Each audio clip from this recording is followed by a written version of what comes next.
reminder, if you can, put yourself on mute. Typically, we have you coming in without audio, but today we are trying something a little bit different. So you are coming in with audio capabilities. So if you can just quickly put yourself on mute, that would be appreciated. And we're going to get started here in just a few minutes.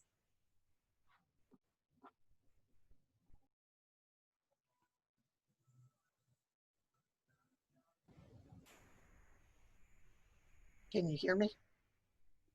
Yes.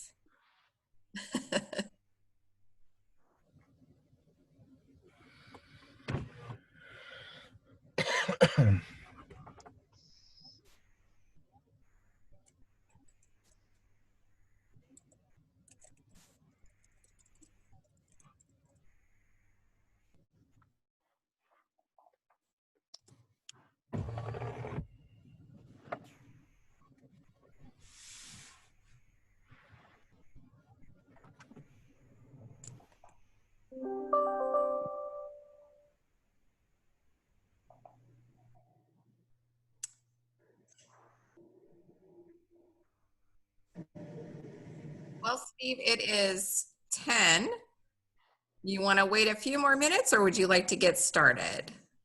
I'll follow your lead, Dana. Whatever you like. I'm ready if you are. Okay. Well, why don't we go ahead and get started? So again, good morning, everyone.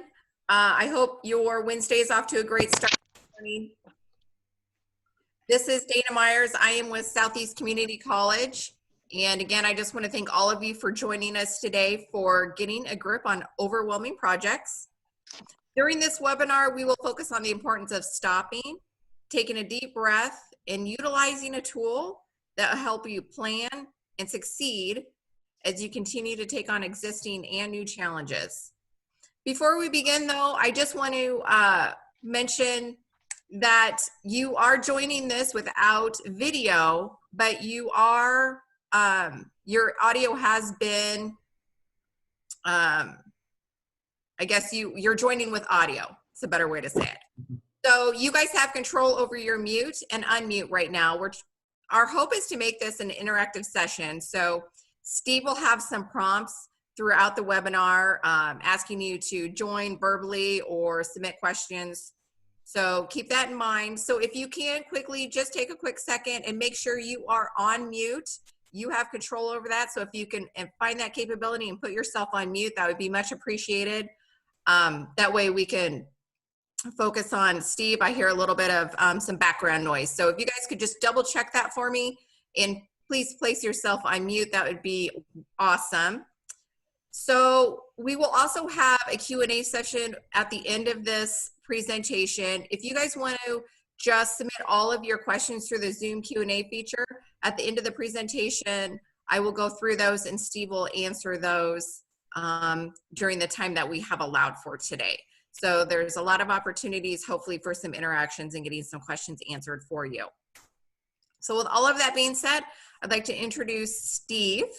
Steve Slade has more than 30 years of project experience. Andy. Pardon me? Yeah, I met him out there.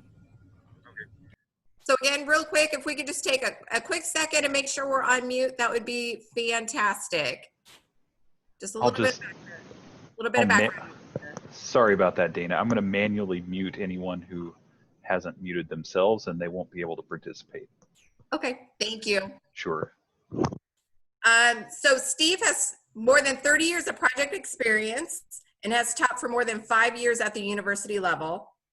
Work experience includes several years at Hewlett-Packard Company, as well as work with various nonprofits. He now owns Witerations LLC that helps clients not just think outside of the box, but to literally outwit the box. Steve is a certified project management professional, a certified Scrum Master, and holds a bachelor's and master's degree from Colorado Christian University. And with that, Steve, I'm going to turn everything over to you. Thank you so much, Dana. I really appreciate it. And I appreciate all of you who are taking some time today to tune in and be a part of this. And hopefully at the end of the session, you'll be have a little bit more more tools, more ideas, more ways to manage the things that are coming at you every day. So projects are a big deal. Companies are going to do projects. There is no question that what we're dealing with right now is going to bring on a new series of projects for companies, for people. So that might be why you're here, because things are going to change. We don't know how, hopefully not too dramatically, but we know that there will be change. Real quick, is my presentation screen showing up okay? Dana, is that the getting a grip screen showing up okay for everyone? Can you tell? I can see it fine. Yeah, it looks good. All right, that's great. Thank you, guys. So we'll get going here, and if you have any questions, like Dana said, pop them up in Q&A, and we'll do it. We'll get going. Dana did just such a fabulous job. I'm not sure that she was talking about me in the introduction, but hopefully that was me. It sounded really good. Husband, father of two. We have a dog named Fred that I did not allow in the room. He was here earlier today, but I had to kick him out. But as Dana said, I do some online work for Colorado Christian, and then also do mostly in-seat at Southeast Community. So it is great to have you guys with us today. We're going to do just a bit of housekeeping. Dana said that, as she mentioned, there's going to be some interactive stuff happening here today. And so to keep it interactive, that obviously creates some challenges. So I'm putting these guys, putting them to the test today to see how we could do this. So what I'm going to ask you to do is a couple of you to jump in and introduce yourselves. So you would be unmuting yourself and just introduce yourself. And to get on the air, the reason I'm asking that is we're going to ask you about some projects that you're involved in. So I'm hoping that the 2 or 3, 4 or 5 of you might jump in and give a quick 30-second, 40-second rundown of who you are, what are some of the projects that are overwhelming that you're involved in. But to get on the air, I think we're going to use this, Dana, to raise your hand first. We'll have people raise their hand, and then Dana will call on them. And I think that's the way that we're going to work this. If not, we'll figure it out as we go. But we would like you to raise your hand. If you hover over the bottom of your screen, you should be able to see something that pops up that looks like what's the little black area on the bottom of the presentation screen, where you can click and on the participants piece, click on participants, and there you can raise your hand. There will also be a time that we're going to use chat. And so I'm seeing from Laura that she can only see me. The screenshot is tiny. Let me see if there is something I can do to make the screen bigger here. Now that's just a user interface option within Zoom. Okay. So she'll have to experiment with the small window and the toggle swap in the upper right-hand corner. So she'll have to get that on her side. Okay, Laura, hopefully that helps. That you might have to just experiment a little bit with the various settings. There are some things on the top right side with some of the views. So hopefully that's okay. All right, thank you. So let's do real quick. I want to make sure everybody knows how to use chat and can show it. I assume chat is chat set up so that everybody can see it. I think it is. Let's go ahead and what I'd like you to do real quick, just so you can get familiar with the chat, is just say, hello, Dana. Type in chat, hello, Dana, and let's just make sure that's working. Hello, Dana. Hello, Dana. Excellent. Okay, good deal. All right. So we're going to use chat. That's a lot of hello, Danas. Dana, you can address each one of them individually. Hello, everyone. Perfect. All right. You guys have it down. So good deal. So we're going to use that in just a little bit as well as we go through this. All right. So what I would like is for 4 or 5 of you to share just a real quick blurb. Where you work is optional. First name is fine. Where you work is optional. And an overwhelming project you're working on or will be soon. This can be at home. This can be at the office. It can be maybe you're working for a charity or something like that. What is an overwhelming project that you have to work on right now? Maybe just a 30. Your meeting ID followed by pound. All right. Anybody want to pop up their hand and share with us real quick? We do have Terry Tilson, who would like to share. All right, Terry, go ahead. Morning. My name is Terry Tolson. I live in Plattsburgh, Nebraska. I'm a former Navy Master Training Specialist. Thank you. My experience has been, training through, Navy Marines and SEALs in the United States Navy. And my final assignment was to be an instructor at the United States Naval Academy, where I retired. My emphasis is on the veterans of foreign wars and trying to work several different projects in order to work on our membership issues, taking care of our veterans, and extending our leadership skills to the community at large. A lot of folks see it as an untapped resource. And right now, the biggest project we have going is to the communication portion of this thing. It's very difficult because half of my folks are elderly, and many of those are computer savvy, but a greater majority of them think the internet is a fad and it will one day go away. So that's where I'm at right now. So anything you could help us with on a project would be greatly appreciated. Excellent, Terry. Thank you. After that, I think I might step down and let you teach the remainder of the class, Terry. That was great. Thank you for your service, sir. Thank you. Anybody else? Anybody else want to share an overwhelming project that you're dealing with? We have Jeff Cosgrove. Yeah, Jeff, go ahead. This is Jeff Cosgrove. I'm with Lincoln Electric System. I'm a safety specialist working at home for the last 8 weeks. So, we have big, large group safety meetings. So a lot of planning on that, how we're going to do that through videos, Skyping, just different Zoom, whatever we can do that way. So, and other things that we have coming up where we're in groups and just try to keep our social distancing with the linemen and, Sure. anything with safety meetings and trainings that way. So. Okay. All right. So do you have a specific project that you're dealing with, or is it just the overall everyday stuff that you're dealing with? A couple of everyday things. Luckily, we haven't had a lot of incidents going on, that way. Everybody's working pretty safe. So I'm going to say right now it's going to be orientations. And right now I'm working on transitioning. A lot of people have been working from home like me for the last 8 weeks. They're going to come back to the office, and we just want to make sure they're focused, on the safety, what they need to be focusing on when they get back in the office. So. Okay, so kind of a safety project, how to Yes. deal with it. Okay, good. Right. Good. All right, good. All right, one or two others. Anybody else? Yeah, we have Jennifer Wilson. Okay, Jennifer, go ahead.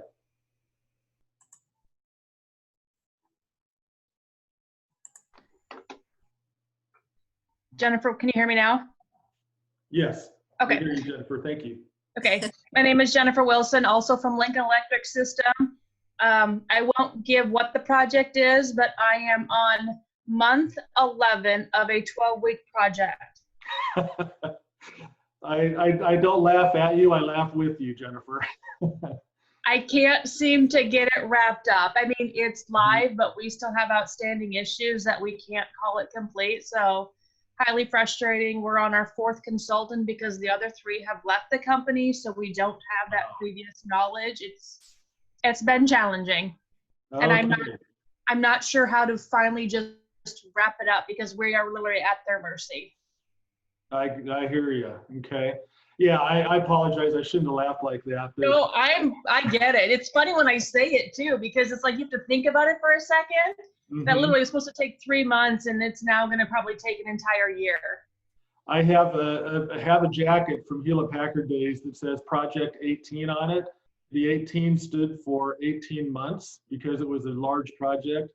And the last I heard, 10 years later, it was still working. So a working project. So yeah. I understand your pain, Jennifer. Absolutely. All right. Anybody else? One more, and then we'll move on.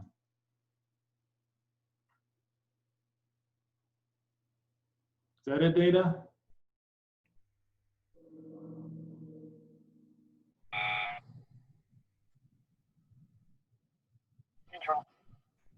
Do we have anybody else, Dana? Looks like we have a couple people who are trying to chime in, but go ahead and speak up if we've got one or two. There's a Fred Rummery's got his hand up, and Paul Tran. Either of you guys. Fred, then Paul. This is Frederick Rummer. Okay, Fred, go ahead.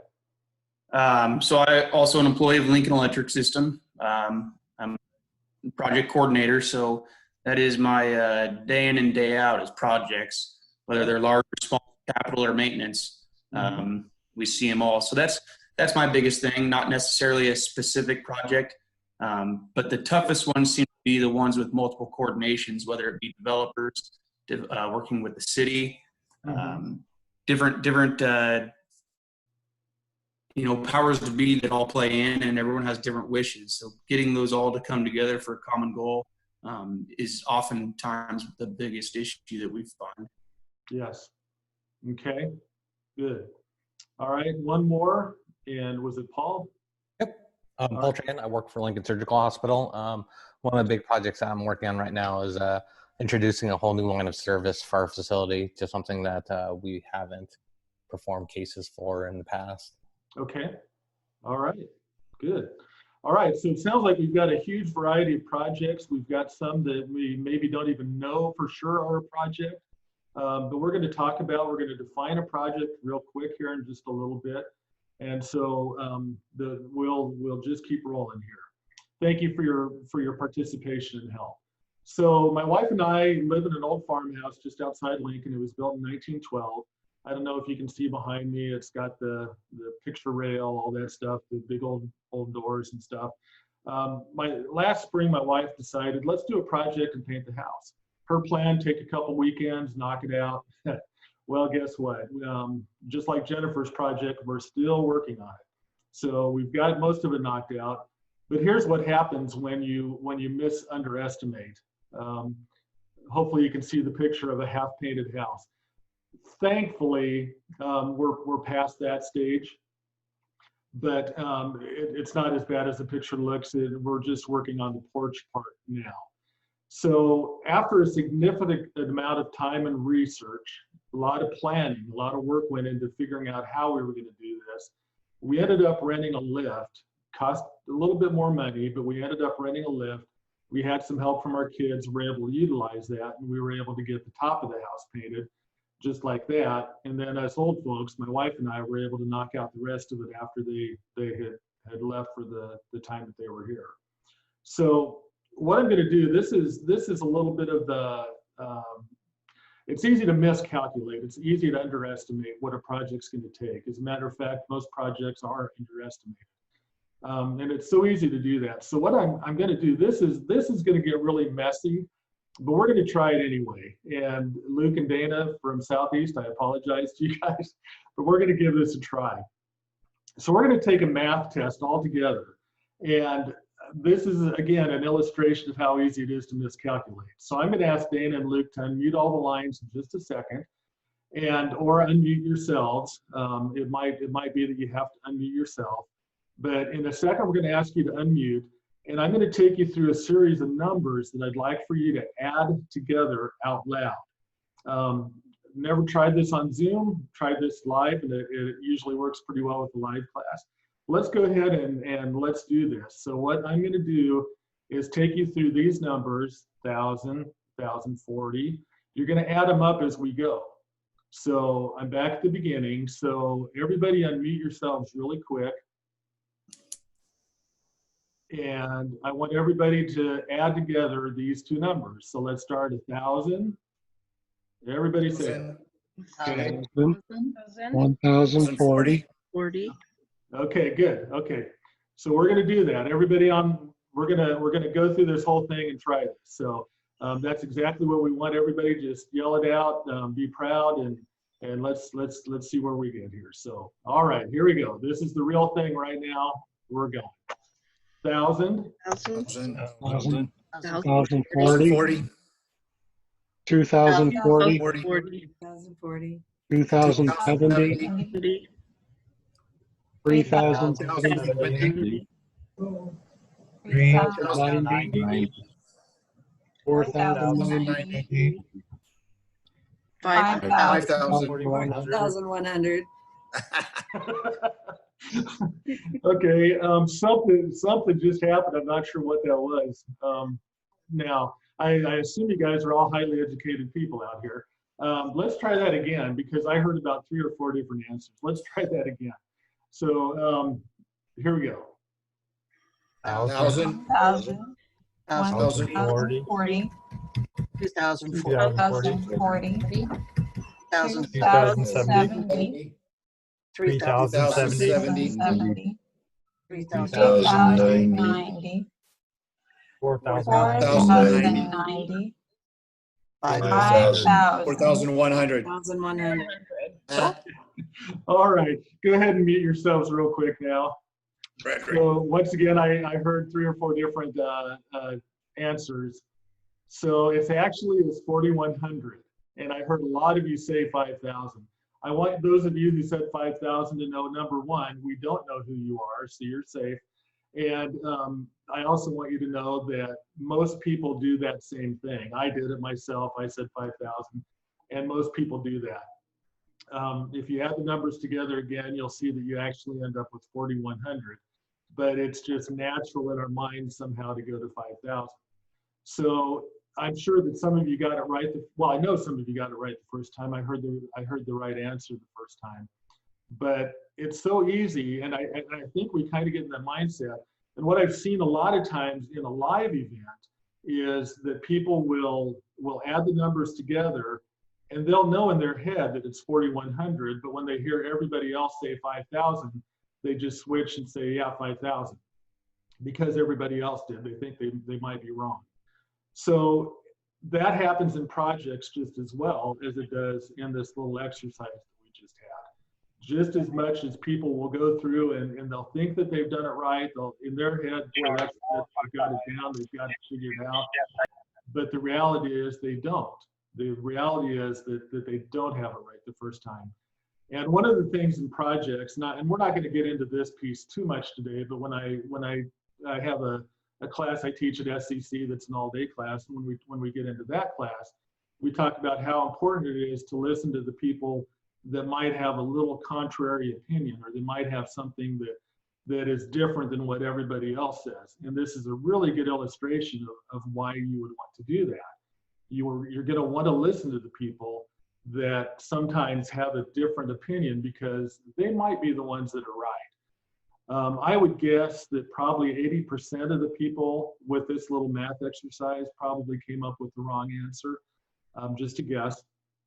But there were 20% of you then that had the right answer that often you don't get listened to because you're not the majority. So that's just a little extra tidbit with this whole thing. So what I would like to hear, 1 or 2 of you, maybe 3 at the most, is a project that you've been involved in where a significant miscalculation took place. We've already heard one this morning where a 3-week project, I think it was, if I remember right, that's still going, or just a short-term project that's still going. I mentioned the project 18 at Hewlett Packard that was supposed to take 18 months, ended up taking years and years, and I'm not sure they ever completely finished it. And I'll just share one more as you're thinking about a project maybe that a miscalculation took place. I'll share one more with Hewlett Packard where they had a little employee reimbursement program application set up. And on this employee reimbursement program, somebody decided they didn't like it. So they went out and they paid a company about $1 million, not to mention the time of the staff that was involved in it, to try to bring on a program that just didn't fit. They miscalculated the value of the program that they were trying to bring in. And after about a year and a half, not only was $1 million gone, but all the employees' time was gone. A huge miscalculation, $1 million miscalculation. That takes a lot of ink to, that HP sells to pay for a mistake that size.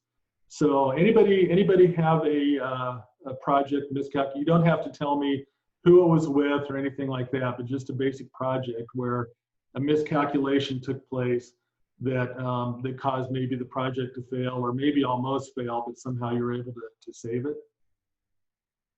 Have 2 or 3 people?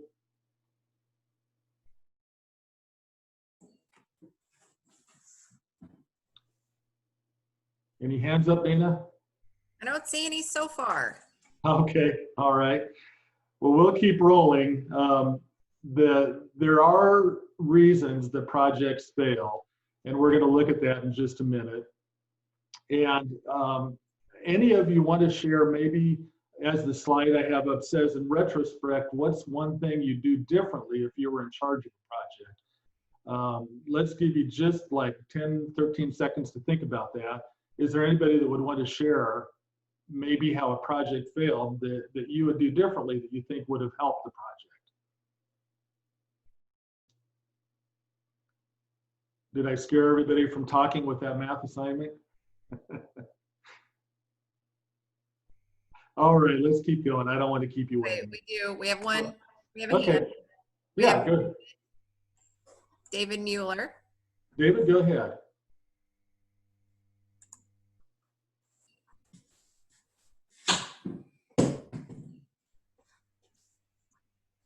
Are you there, David? Yeah, can you hear me? Yep, now I can. Thank you. Okay. In retrospect, one thing I do differently on some of the larger projects that I've been in charge of is not be as aggressive with the project schedule.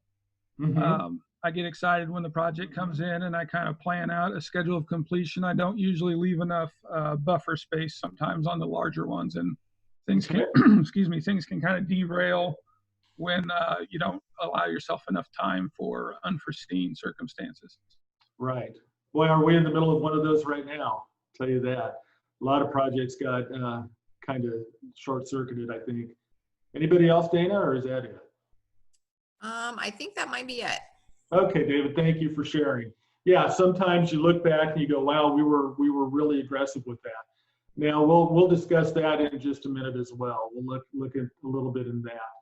So what are the reasons that projects fail? And this is, we're going to really just kind of circle around one piece of this at this point.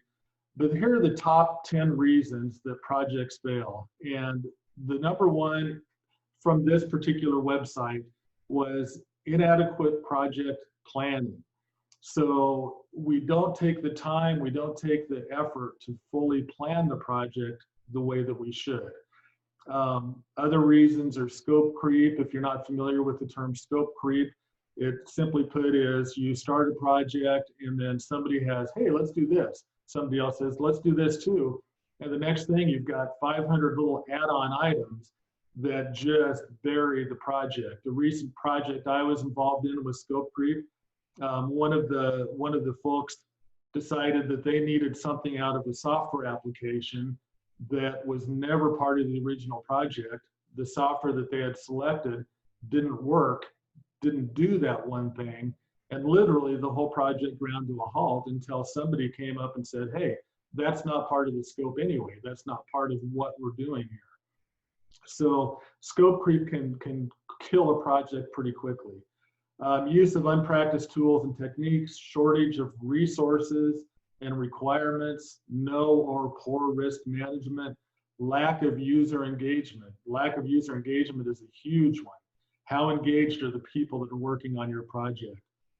Poor controlling, poor monitoring, inexperienced project managers. I think we can all say that we've felt very inexperienced, even if we're very experienced, because things change. The company we work for, or the leadership may change. So with everything changing so quickly, it becomes difficult sometimes. But today we're going to focus on project planning, on that piece. So we're going to talk about a chicken project team right now. So a couple weeks ago, we bought into all the hype. Everybody said, you know, let's raise our own birds. And so we brought home about half dozen chicks a couple weeks ago to our little antique farmhouse. Chicks are like project team members. They get overwhelmed and they flock to the furthest wall and just go stare at it. So we would stick our hand in the little brooder box, and literally they would just all run. look at one wall of the little plastic tub that we have them in right now, and just stare at that wall, just terrified. And their thought process, if I could see what they're thinking, was, if I can't see him, he can't see me. So that's kind of how we felt like they were acting. So, you know, the question, we're not going to ask you guys to share this one, but have you ever been on a project team full of baby chicks where you come in and rustle things up a little bit and immediately the team goes and hides, or at least tries to hide? There's not too many places to hide in the chicken coop, but, or in this little place, but in their brooder box, but they certainly do try to. So just like so many things in our life, gaining 6 new family members is a real project. What to do with them, where to put them. It's overwhelming in a way, because, you know, this is something we've never done, and it's something that, well, here we are, we're in the middle of it now. So what I would like you to do is use the chat function, and yeah, go ahead and use the chat function, and should be some considerations you would take when taking on a half a dozen future food producers. What would you do? So, or what do you think we should consider when taking on project chicks? Go ahead and use the chat function and just send some ideas. What do we need to consider? Not everybody all at once. There we go. Set up a home space for them. Perfect. What else?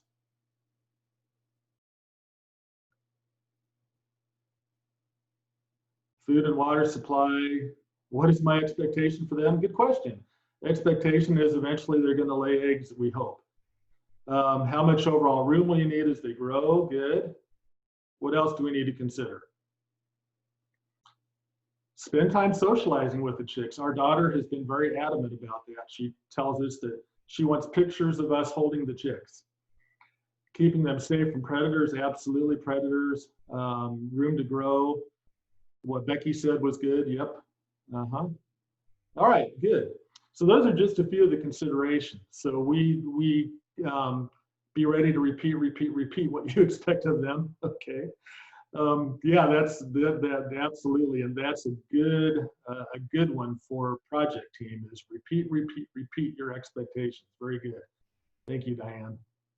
So those are some of the things. Room to grow. You apply these to a project team, and it kind of makes a lot of sense. Room to grow. What are the predators? What are the things that are attacking? What are your expectations? Food and water supply. Well, absolutely. You know, how do you take care of them? How do you take care of your team and what they're doing? So we're gonna look at the actual definition of a project and see what that looks like, and we'll keep going. Thank you for your participation.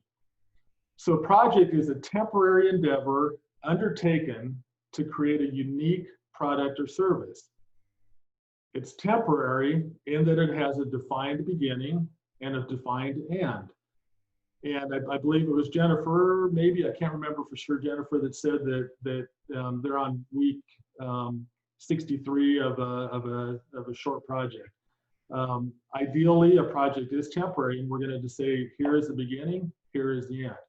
Project's unique in that it's not a routine operation. So it's not something that you do every week in and out. That would be a process. A specific set of operations designed to accomplish a singular goal. And a project team often includes people who don't work together, sometimes from different organizations, sometimes across multiple geographies. So let me go back and reiterate, this is a temporary endeavor. Project is temporary in nature, and it's a unique product or service. So if you're doing the same thing over and over again, that is a process, it's not a project, and it needs to be treated a little differently. A process, the expectations are pretty well known.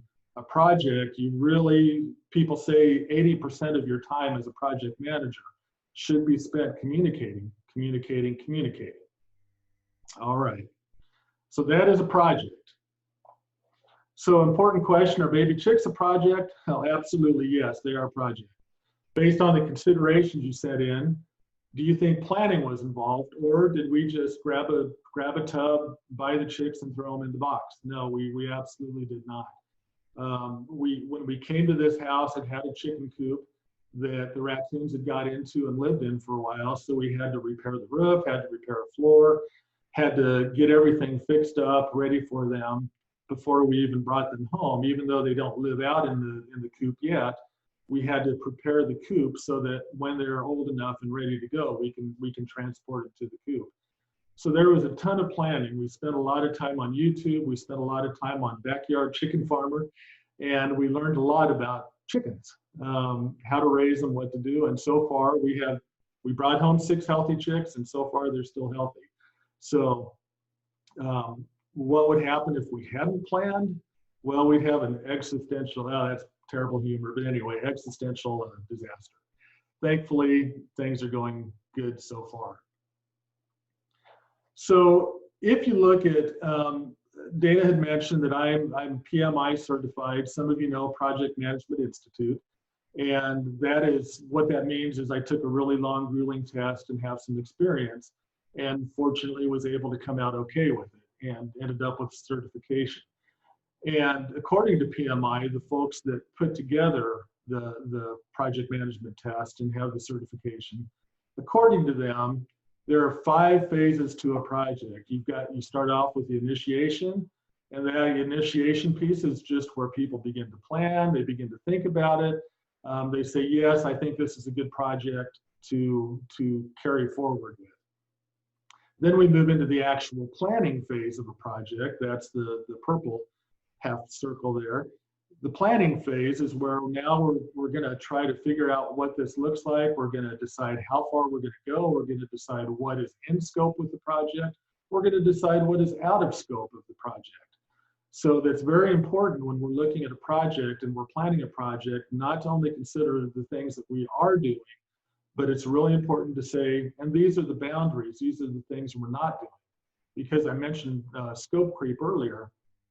If you don't cut out that scope creep, eventually you're gonna just be overwhelmed with all the things that are going in so many different directions.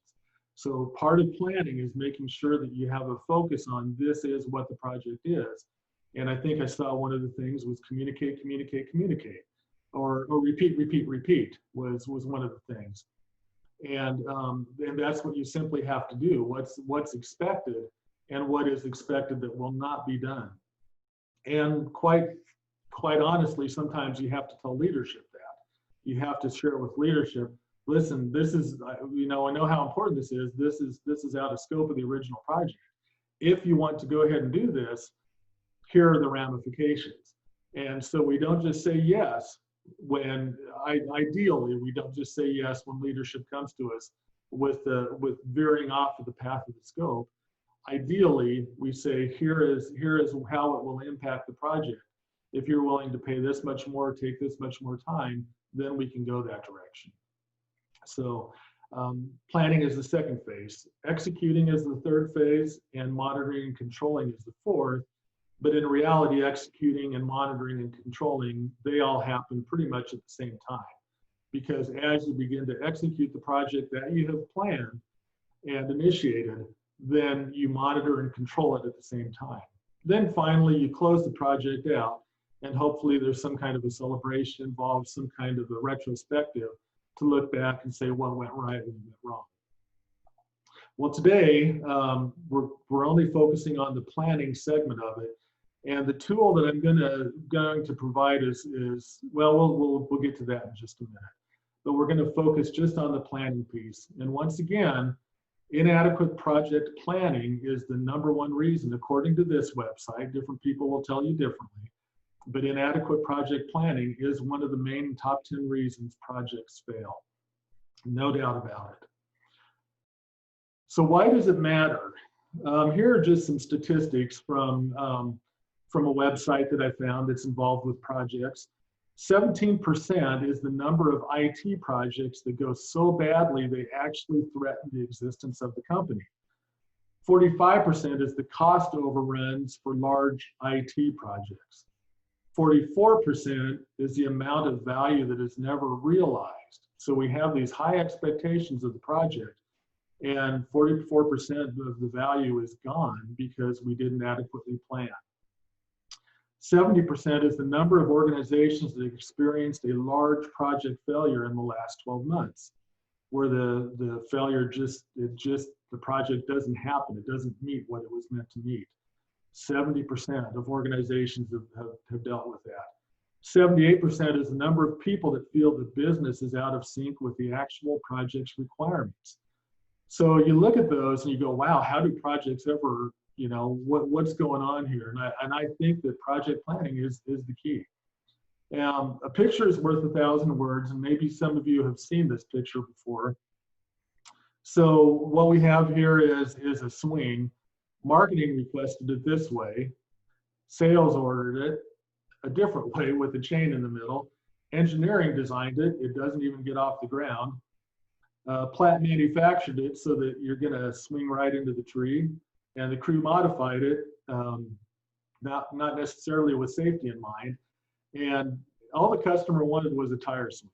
And now if there's another picture that's just like this with a few more pictures, and one is as building build it, and it's a whole amusement park. So the customer wanted the tire swing, and they got charged with a whole amusement park.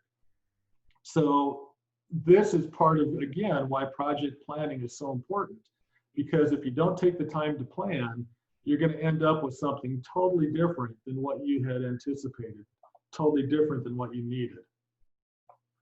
So the planning phase, we're gonna try another exercise, and this is something I've never done before, so this is going to be a little bit interesting. But we're going to use chat to write a story, but it's going to be a one-word story. And what I mean by that is I want everybody here that's listening in to write one word in chat, and that's going to be our story.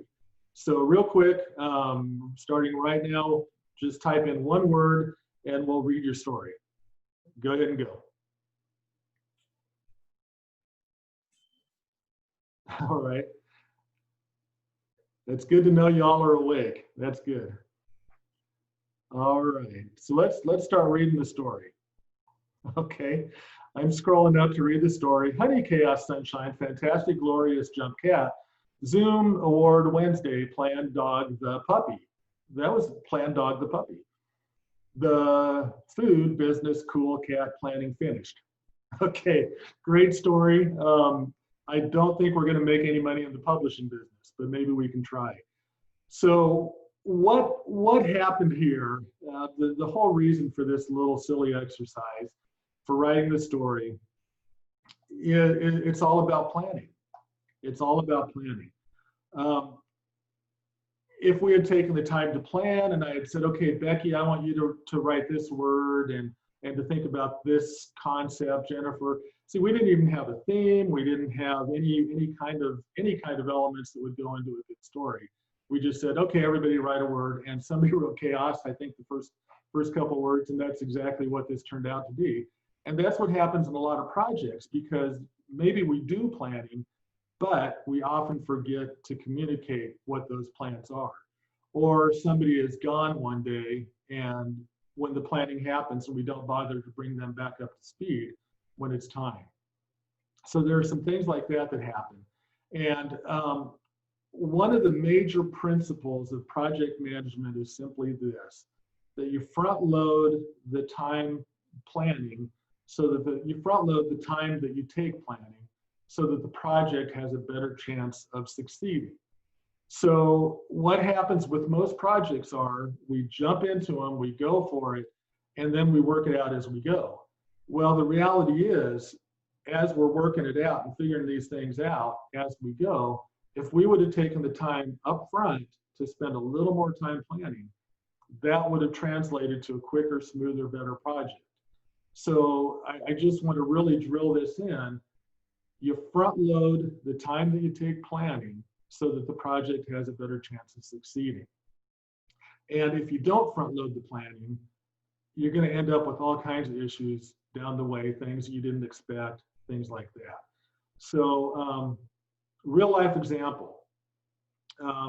This is from a student in one of the classes I taught. I was talking on this subject, and she relayed to us that she was working at a bank at the time. The bank branch A of the bank quickly rushed through a financial software project, didn't involve anyone in the planning process that were the actual doers, the users. They just rushed it down, top down, and said, here, you're gonna do this, boom. And meanwhile, the branch that she worked in, branch B, saw the software. They brought in the people that were actually going to be entering the data, that were actually going to be doing the work, brought them in to look at it, to make suggestions, and they tried to do it in a bottom-up manner. So real quick, let's use this chat function again and type in A or B for the project that you think succeeded, the bank that you think succeeded. Did branch A work where they quickly rushed it from the top, or did B? Absolutely. Getting a lot of B's. Absolutely, yep. So I'm not sure who QG is, but that's all right. But yeah, but B is it. That branch successfully did it because they took the time to plan. They took the time to bring in people to help speak into the project as it rolled out. I think a big mistake a lot of companies make is the top management says, okay, here's the project that you have to do. You've got a budget of $5,000, go do it, or 20,000, or $1 million, or 10 million, whatever the case might be, go do it. And what should truly happen in a project is the leadership goes, here is the objective, here's what we need to do. Now, as a project manager, your job is to give me a realistic estimate for how much this is going to cost. Boy, I don't know a lot of organizations that do that, but the organizations that do that, they have a much better handle on it. Let me give you an example of what can happen when the top down says, the top says, okay, here's $10,000, go take this project and make it happen. Well, if you're the project team, you're going to spend every bit of that $10,000 and probably more. Now, if I come back and say as a leader, here's the project, here's the objective that we want to do, get me the estimates, find out what this is going to cost. As a project manager, you're going to find ways to make it even cheaper if you can. So you may end up being, companies may end up throwing money away because they mandate how much the project is going to cost. So ideally, in an ideal world, if you're the doer, if you're the person doing it, you're going to be able to say, I think it'll take me this many hours, which will cost this much money, the parts will cost this much. And you take that and you backfill it, and then you have a more realistic project budget. And sometimes it can save money. But that's all part of the planning, and that's part of this real life example, the tale of two branch banks, and how that will work. I think if we open up the mics, I'm not going to at this point, we're getting actually close on time, but I think if we open up the mics, I would hear a lot of you echo this. So what's an important tool? Now, some of you that have been involved in projects, you're very familiar with what I'm going to talk about. But it's important to know that you can never build a skyscraper by only looking at what is visible from the outside. If you see a house or a chicken coop, for example, you can't build it just by looking at what is visible from the outside. You have to think about the foundation. You have to think about, do we go to bedrock? What do we do? The same is true with the project. You can never just plan a project by thinking only about the big picture and looking at the outside. You have to dive down into the details, and you have to break it down into manageable chunks that are digestible, that are tasks. So this is an age-old tool called the work breakdown structure. Many of you are probably very familiar with it, and I've brought my chicks in to help with this project. So work breakdown structure looks like an organizational chart. And again, this is probably review for many of you, but hopefully it's helpful again. At the very top of your chart, you've got project baby chicks. Then across the top row, I've got what I call milestones. These are the big pieces, the big chunks of the project that if I look at project baby chicks and go, man, this is way too much. This is overwhelming. I can't figure it out what to do. Well, what are the smaller pieces of that? Well, I've got a plan. I need to build a temporary home. I need to build a permanent home. I need to feed and unfeed. I'm reading across the top row here. I need to feed and unfeed options. You know what unfeed means. And I need to bring home the chicks, get them at the store and bring them home, or from the farm or whatever. So now if we look down, if you look over to the left at the planning phase and go down, the planning phase first of all, we're going to determine if this is feasible. So we're going to have a meeting, my wife and I, and talk about, can we do this? Is this something? And I'll be honest, we brought home the baby chicks. The thing that pushed us over the edge is we have a lot of ticks out here. And we learned that chickens eat a lot of ticks, and we thought, we're in. So we're going to put those chickens to work. What is the outcome? Lay eggs, yes, but also take care of our tick population. So that kind of helped us determine if this is feasible. We determined the brooding box design. We determined the coop design. Figured out what we're going to do. Second column, whoops, jumped one there. Build a temporary home. Gather and purchase the supplies. This would be the brooder box. Prepared the room, set up the room. So you can see here that project title over at the very top. Top row is all the major milestones. Following each milestone, underneath each milestone, are all the bits and pieces, the individual tasks that we have to do to make this work.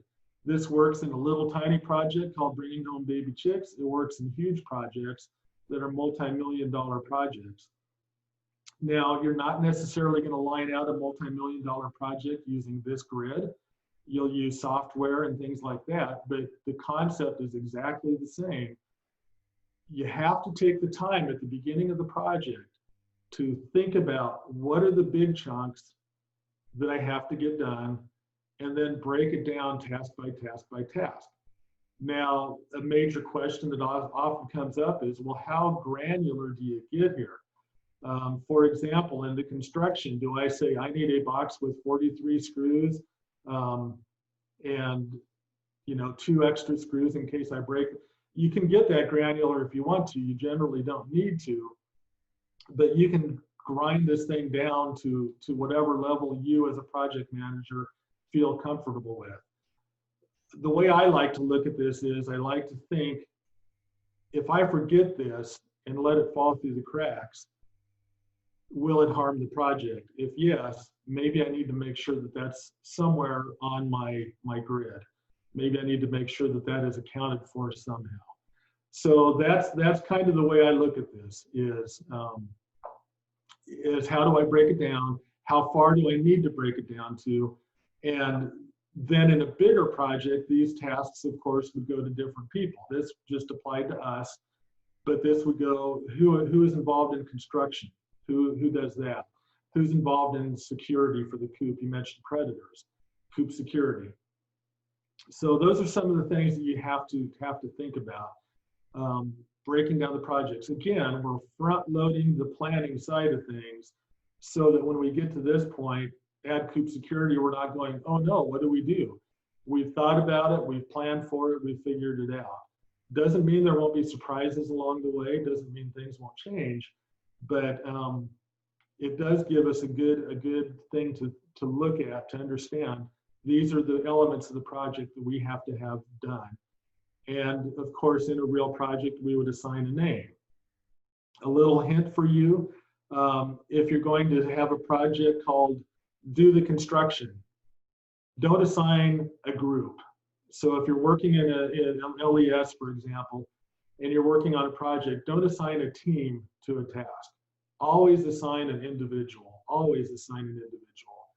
That individual is not necessarily going to do the work. That individual is not going to be the only person working on that task, but that person is responsible for the task. If you assign a team to one task, you're going to have too many people that are pointing fingers going, well, I thought you were going to do that. I thought you were going to do that. So reality is most projects aren't quite this uniform. It's not this linear. If you look at this slide, you'll notice that there are arrows going all over the place. And more likely than not, that's more what your project's going to look like. This subtask in the middle is going to have 2 or 3 other subtasks involved in it. So this is more what a real WBS might look like.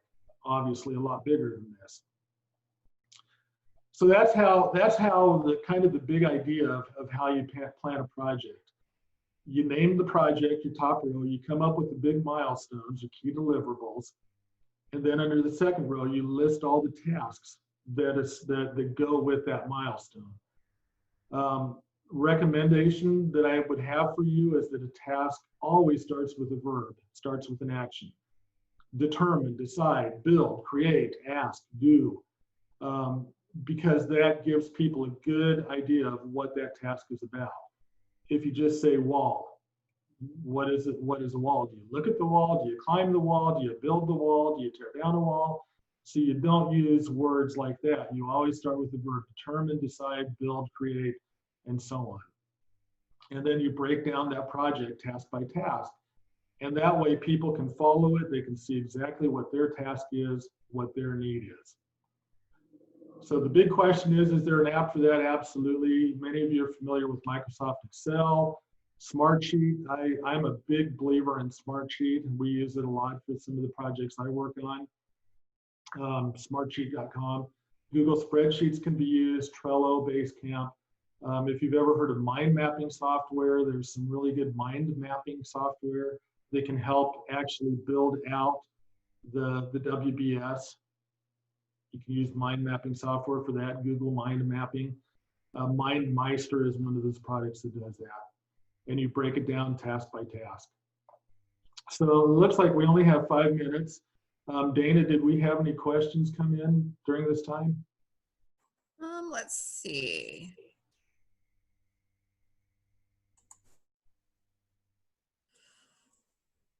So far, no questions. If anyone does have a question, please feel free to type that into the Q&A or even through the chat feature, and we can address those quickly. And do you have anybody, if anybody that's been in on this has an example of where upfront planning really helped, I would love to hear it. WBS stands for Work Breakdown Structure. And so some people think it's you breakdown because of the work, but no, you're actually breaking down the project into bite-sized chunks. So WBS is Work Breakdown Structure, and that's the grid. That's this grid where you just break it down chunk by chunk by chunk. Okay? Does anybody have an example? Okay, are there any suggested templates you recommend? Terry, it depends on the software you use. Like I said, I use Smartsheet a lot. It's probably better for smaller. Microsoft Project is good for huge projects, but everything has its shortcomings and so forth. But as far as templates, it's up to the project manager. The project manager has to decide, based on team interaction, team feedback, how to break down the project into those bite-sized chunks. So if you're familiar, real quick, I'll jump back to the WBS. So if you're using a spreadsheet, what you would do here is this would be all the way, the planning phase would be all the way to the left, and then you would indent, determine if feasible, and at the same level of indent, determine routing, determine coop design. So in a software like Excel or Project or Smartsheet, you're going to indent everything that's a subtask of the heading task. And so that's kind of one of the ways that you can break down the project, even using an Excel spreadsheet. So I recommend, again, like a product like Smartsheet, recommend mind mapping software to help you think through a project. I recommend even getting a room of people and getting sticky notes, and everybody writes down what they think needs to happen in the project, what they think the tasks are. And you can then take those sticky notes and group them according to what people come up with in the room. So you come up with, okay, these all tasks, these go together to do this. These tasks go together to do this. You can use sticky notes to create your project plan. Okay? Anything else? Any other questions? I don't show any in the Q&A feature. Okay.